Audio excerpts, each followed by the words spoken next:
আসসালামু আলাইকুম বন্ধুরা, শুভ সকাল। আজকে দেখো আমার ছাদ বাগান নিয়ে আমি ছোট্ট করে একটা ভিডিও করার চেষ্টা করছি। আমি আমার ছাদে যে গাছগুলো লাগিয়েছি, এগুলো অনেকগুলো গাছ লাগিয়েছি। এখানে বিভিন্ন রকম আম গাছ, লেবু গাছ, পেয়ারা গাছ, ডালিম গাছ, তারপরে এখানে আছে মাল্টা গাছ। আমি এই গাছগুলোর পাশাপাশি কিছু সবজি চাষ করার চেষ্টা করেছি, যেটা প্রতিদিনই আমার কিছু না কিছু কাজে লেগে যায়। আমি এই ড্রামটায় মাল্টা গাছের পাশাপাশি আমি কিছু পুঁইশাকের বিচি দিয়ে দিয়েছি। যদিও একই ড্রামে এতগুলো গাছ দিলে গাছের প্রতি সমান পুষ্টি ওভাবে হয় না, কিন্তু দেখা যায় যে আমরা টুকটাক শাকসবজি করলে তাতে নিজেদের কিছুটা শাকের অভাবটা দূর হয়ে যায় বা সবজির অভাবটা দূর হয়ে যায়। পাশে আবার আমি ইচ্ছে করি একটা আনারস লাগিয়ে দিয়েছি। গতবার এরকম একটা লাগিয়েছিলাম এবং পরে অনেকগুলো আনারস খেয়েছি। আমি একটু পরে দেখাবো তোমাকে। আমাদের আনারস গাছও আছে। এই পেয়ারা গাছটার পাশে আমি কিছু দেশি আলু গাছ লাগিয়েছি, যেটাকে মানুষ বগুড়ার আলু বলে আর কি। দেখো আলু গাছ হয়ে গিয়েছে কি সুন্দর। আমি বাজার থেকে আলু কিনেছিলাম, তার মধ্য থেকে যে শিকড় বের হয়েছে সেটাই লাগিয়ে দিয়েছিলাম। সেখান থেকে এই সুন্দর করে আলু গাছগুলো হয়ে গিয়েছে। এটা পেয়ারা গাছের গোড়ায় আমি কিছু টমেটোর চারা লাগিয়েছি। সুন্দর করে দেখো টমেটো গাছগুলো হয়েছে, যে টমেটোর ফুল এসেছে। আল্লাহ যদি চায় এখান থেকে টমেটো হবে ইনশাআল্লাহ।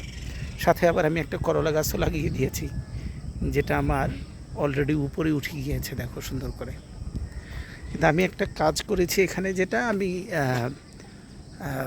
এখানে এই আগাটা কেটে দিয়েছিলাম, এটাকে বলে ওয়ান কাট। এটা করে দেওয়ার পরে এখান থেকে আমার দ্রুত প্রচুর শাখা প্রশাখা বের হয়েছে। এইভাবে করে যদি আবার এই আগাগুলোকেও কেটে দেওয়া হয় তাহলে এটাকে সেকেন্ড কাট বলা হবে, এবং এখান থেকে আবার অনেক আগা বের হবে তার আশপাশ থেকে। তখন সেখানে আবার নতুন করে আরও নতুন শাখা প্রশাখা বের হবে এবং ফলন হবে অনেক বেশি আল্লাহর হুকুমে, আল্লাহ চাইলে। ডালিম গাছের গোড়ায় আমি কিছু শাক লাগিয়ে দিয়েছি, কলমি শাক লাগিয়েছি। সাথে অবশ্য একটা শশার বিচি উঠেছে, টমেটোও আছে। যদিও এত গাছ লাগানো ঠিক না, কিন্তু আমার যেহেতু জায়গা সংকট আর গাছ লাগানোর ইচ্ছে আছে, তাই এই ট্রেটাতে আমি ধনিয়া পাতা এবং সেই সাথে কলমি শাক লাগিয়েছি। পেঁপে গাছটা লাগিয়েছি, তার গোড়ায় কয়টা আলু দিয়েছি। এই যে আলু হয়েছে, আলু গাছ। ঠিক আছে, এইটাতে এই আম গাছটার গোড়ায় আমি কিছু ডাটা দিয়েছিলাম। দেখো ডাটাগুলো কি সুন্দর হয়ে উঠেছে। অল্প কিছু ডাটা দিয়েছি এবং বাজার থেকে পুঁইশাক কিনে পুঁইশাকের ডাল লাগিয়ে দিয়েছি, সেখানে পুঁইশাকও হয়েছে। ঠিক আছে, আবার এটার মধ্যে আমি পালং শাকও দিয়েছিলাম। এই যে পালং শাক উঠেছে। ঠিক আছে, ডাটা, পালং শাক, টমেটো, পুঁইশাক আম গাছের গোড়ায়। এখানে আমি এই আম গাছটার সাথে আমি সিম গাছ দিয়েছি। সিম গাছ আল্লাহর রহমতে এই যে বড় হয়ে উপরের দিকে উঠে যাচ্ছে। এই যে সিম গাছ অলরেডি মাচায় ছড়িয়ে গিয়েছে।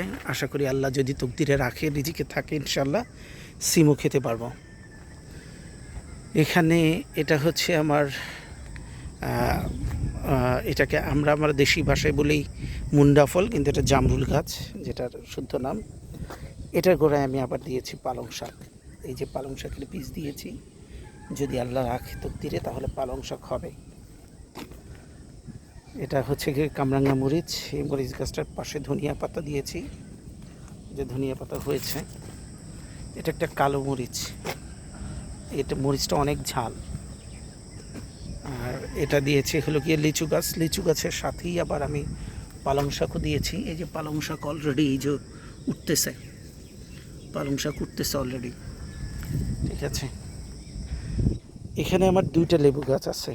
একটা হচ্ছে গিয়ে দেশি কাগজি লেবু, যেটা এই যে অলরেডি হয়েছে, আর আরেকটা হচ্ছে গিয়ে এলাচি লেবু। তো আমি এখান থেকে বেশ কিছু লেবু খেয়েছি গত সিজনে। আল্লাহ চাইলে যদি আল্লাহ তকদিরে রাখে এবারও খাবো ইনশাআল্লাহ। এটা সেই কালো মরিচের গাছ। সাথে আবার আমি গোড়ায় একটা মিষ্টি আলুর ডাল বুনে দিয়েছি, এবং মিষ্টি আলুগুলো অনেক বড় বড় হয়। সবেদা গাছ। এটার পাশেও আমি আবার কতগুলো আলু লাগিয়ে দিয়েছি। আলুগুলো সুন্দর হয়েছে। আলু গাছগুলো যখন উঠাবো তখন হয়তো আবার আরেকটা ভিডিও হলে এখান থেকে কি পরিমাণ আলু পেলাম সেটা দেখা যাবে। আর এটা হচ্ছে লাউ গাছ। এখানে একটা আম গাছ আছে, এই আম গাছের গোড়াই আমি দুটো লাউ গাছ লাগিয়েছি। দুইটা বীজ থেকেই হয়েছে আলহামদুলিল্লাহ। লাউ গাছটা হয়েছে, এই যে লাউ অলরেডি ধরেছে, এই যে লাউ ধরেছে অলরেডি। এখন আল্লাহ তাআলা চাইলে এই ডালটাতেই অনেকগুলো লাউ এসেছে। এই যে লাউ এসেছে অনেকগুলো এই ডালেই। আবার এই যে এখানেও কিছু লাউ এসেছে আল্লাহর মেহেরবানিতে।